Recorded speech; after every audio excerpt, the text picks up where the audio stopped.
Alors, qu'est-ce que je peux dire sur moi et mon entreprise? Moi, c'est Bassolé Yvette Stéphanie, promotrice de la boutique Fanny Shop et de la rue Marchande. Fanny Shop, c'est une boutique qui vend essentiellement des ustensiles de cuisine, à 90%, 10% des jouets et d'autres divers. Voilà, et la rue Marchande, c'est une foire qu'on organise 2 fois par an pour les femmes, pour qu'elles puissent venir exposer. Alors, à quel moment j'ai décidé de créer l'entreprise? Je vendais tout d'abord à la maison. Et ensuite, vu que ça sortait beaucoup et qu'il y a des gens qui voulaient venir sur place pour voir les articles, j'ai préféré ouvrir une boutique et par la même occasion créer l'entreprise. Voilà. Il y a de cela quoi, peut-être 5 ou 6 ans. Alors, comment j'ai financé mon entreprise? C'est sur mes propres fonds. J'ai commencé avec une somme de 10 000 francs, si je ne me trompe pas. J'ai commencé à faire le piment. Après le piment, je suis tombée sur les ustensiles de cuisine. Ça m'a un peu intéressée. Bon, avant les ustensiles de cuisine, je suis passée par la friperie, par des gélules.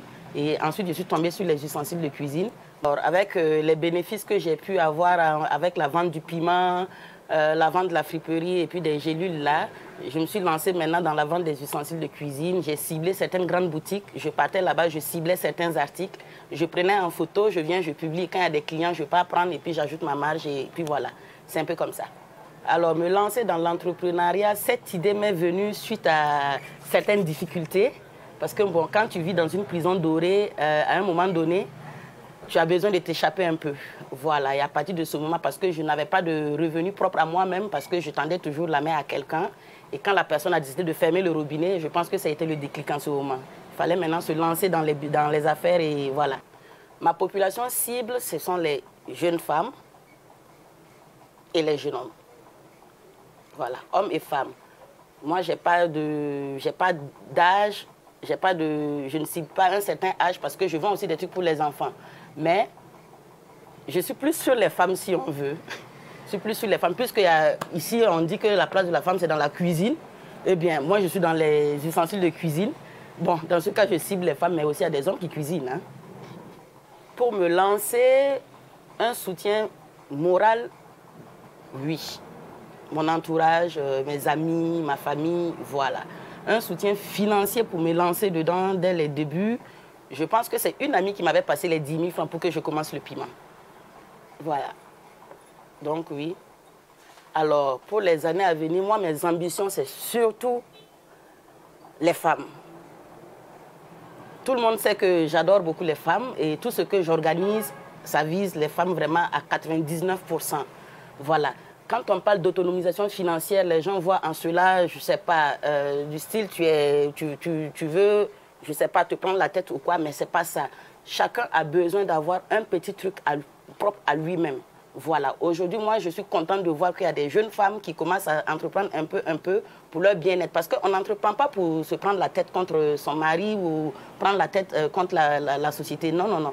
D'abord, on entreprend pour son propre bien-être. Là où tu te sens bien, c'est dans ça que tu rentres. Voilà, moi dans le futur, j'aimerais vraiment voir beaucoup de femmes dans l'entrepreneuriat. C'est pas facile, hein. C'est pas facile parce qu'il y a des moments où ça ne va pas, où c'est difficile, tu as envie de tout abandonner, tu as envie de tout lâcher et puis de te rechercher. Mais c'est ça aussi, c'est la passion de l'entrepreneuriat. Et quand on est dedans, on est dedans. Voilà, malgré certaines difficultés quand même. Aujourd'hui, ça va, on va dire ça va. On a eu notre époque de Covid qui est venue chambouler beaucoup de choses, surtout nous qui sommes dans le domaine du e-commerce, parce que l'expansion du e-commerce a vu vraiment jour pendant l'époque de Covid où tout était fermé et tout, parce que les gens ne vendaient qu'en ligne. Ça a permis aux gens de vraiment pratiquer la vente en ligne et les achats en ligne. Voilà, mais après, il y a un mec qui est là. Ceux qui font venir les bagages d'ailleurs, les frontières sont fermées, il y a des pays qui sont fermés, les pays surtout où nous on prend les marchandises, c'est fermé. Bon, on va dire ça va. On survit, donc ça va. Non, je n'ai pas eu de modèle pour me lancer dans ce truc-là. Je n'ai pas eu de mentor non plus. Je le dis, c'est au feeling. Je me sentais dedans, puis voilà, je me suis lancée dedans. Je n'ai pas eu de modèle, je n'ai pas eu quelqu'un, pour exemple, pour me lancer dedans. Alors là, non. C'est juste la passion. Parce que tu commences quelque chose et après tu découvres autre chose et tu te plais dedans. Et moi, je me plais bien dedans.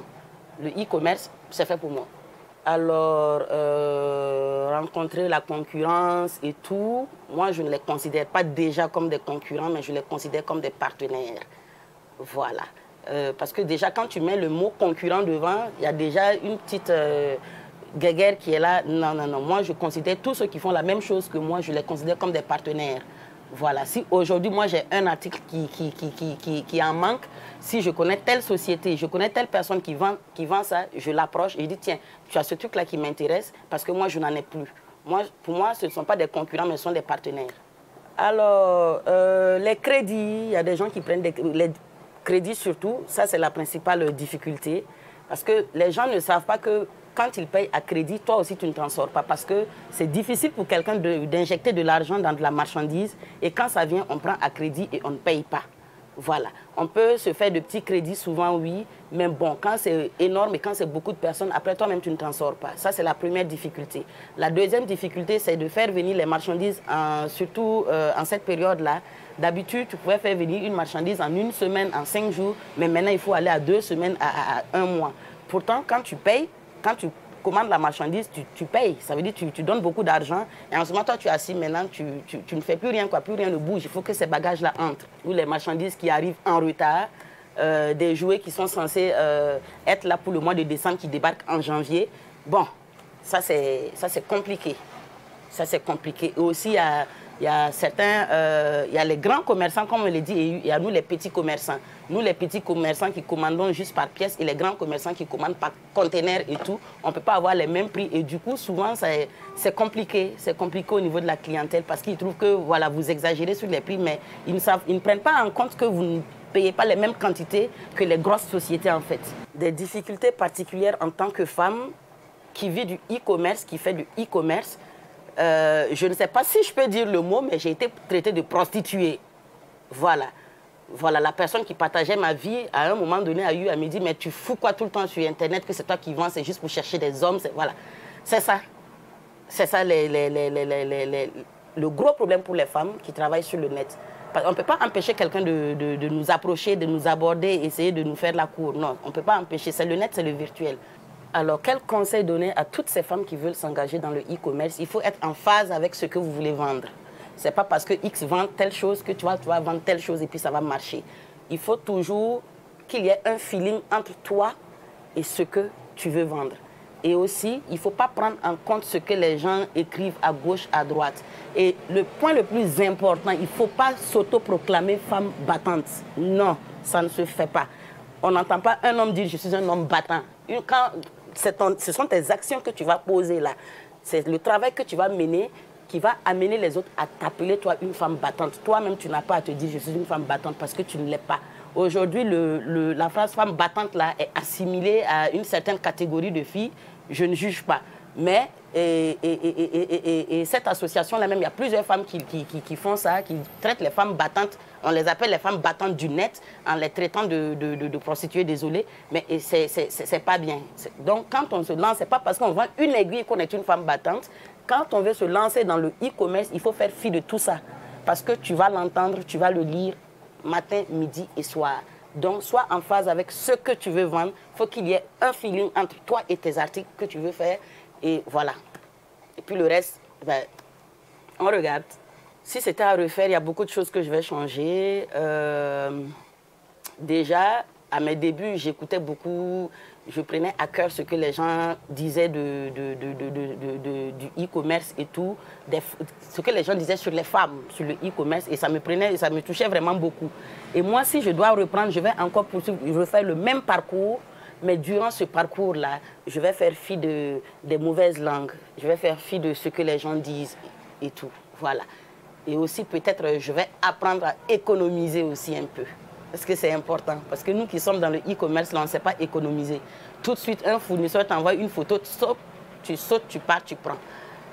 Pendant ce temps, tu as encore beaucoup d'articles similaires qui sont là que tu n'as pas encore vendus. Donc, vous voyez, c'est ça, je dis, bon, il faut suivre son feeling, il faut être en phase avec ce que l'on veut vendre, mais attention, doucement. Alors, comment est organisée ma journée de travail? Quand je quitte chez moi, déjà, moi, j'ouvre la boutique à 9 h. On ouvre à 8 h, mais on met 9 h parce que dès 8 h, il faut qu'on fasse le nettoyage et tout. Je viens à la boutique, je suis là, mais je suis 97% de mon temps, je suis sur mon téléphone. Parce que c'est mon bureau. Voilà. Lui, il ne me quitte jamais. Je suis là, je fais mes publications, je prends mes commandes. Et voilà. 19h, je rentre chez moi. Alors, quel message j'ai à l'endroit des femmes pour ce mars? Alors, mesdames, les petites guéguerres entre femmes, il faut que ça cesse. Les petites dénigmes, parce que ce sont les femmes qui dénigrent plus les femmes, il faut que ça cesse. Il faut que l'on apprenne à travailler ensemble. C'est le travail ensemble qui va nous faire avancer. Voilà, on parle de droit, on parle d'égalité. Moi, je parle d'équité. Voilà, moi, je parle d'équité. Il faut qu'on apprenne à travailler ensemble. C'est le plus important pour moi. Pour le bien-être, ton propre bien-être et le bien-être de ta famille, il faut que tu apprennes à faire quelque chose de tes 10 doigts. Il y a quelques années, je disais que quand les vieux s'asseyaient sous l'arbre, et puis après ils disent, ils sont sous l'arbre à parler, et puis on dit la nuit porte conseil. Quand il rentrait, eh bien, le conseil ne tombait pas du ciel, mais ça se passait sous l'oreiller. C'est la femme qui il expliquait le problème à sa femme aussi, qui lui donnait quelques conseils, et le lendemain, il faisait son choix. Il est temps de reprendre votre place, mesdames. Voilà, il est temps de reprendre votre place. Alors, pour mon mot de la fin, je voudrais souhaiter une très belle journée internationale des droits de la femme. Ce n'est pas la journée du repos de la femme, ce n'est pas la fête de la femme. Voilà, c'est la journée internationale du droit de la femme. Tu as le droit de faire ce que tu veux, comme tu veux, quand tu veux, tant que tu peux assumer. C'est tout. Merci.